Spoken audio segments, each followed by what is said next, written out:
Hey guys, it's Fayon here, and I got a special one for you because today I'm going through the differences of the low and the high bridge rotation.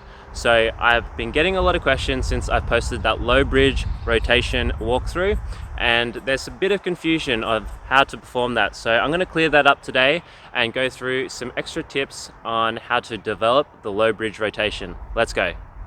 So the first thing is to recognize that there is a difference between performing the high bridge rotation and the low bridge rotation. Here you can see me performing the high bridge, and then next you can see me performing the low bridge. Can you spot the difference?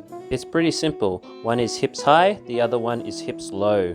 To perform a high bridge rotation, you need a high bridge.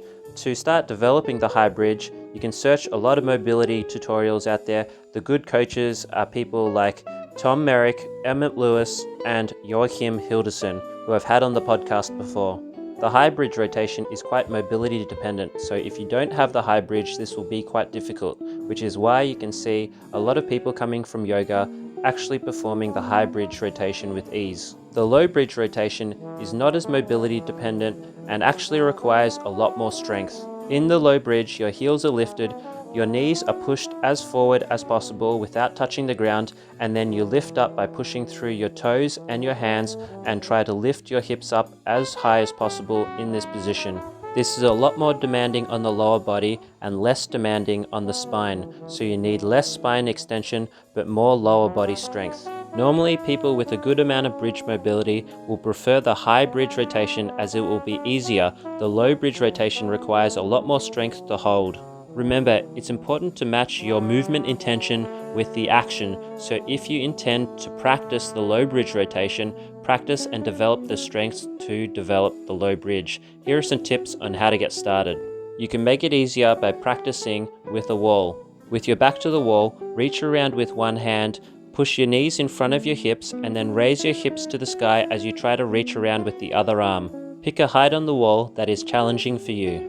Another tip when trying to perform it on the floor is you can actually push your knees and then let them rest on the ground as you stretch and try to reach around the body. As you get stronger, you'll be able to support more of your body weight through your feet, so you'll be able to push your hips up and over so that your knees can lift off the ground whilst holding the position. As you try to lift your knees off the ground, you can reach with the other hand to try and reach for the ground and hold this position. This was a favorite of mine to develop the strength for the low bridge rotation because it is the most challenging position when you are in the low bridge rotation. Practice it on both sides.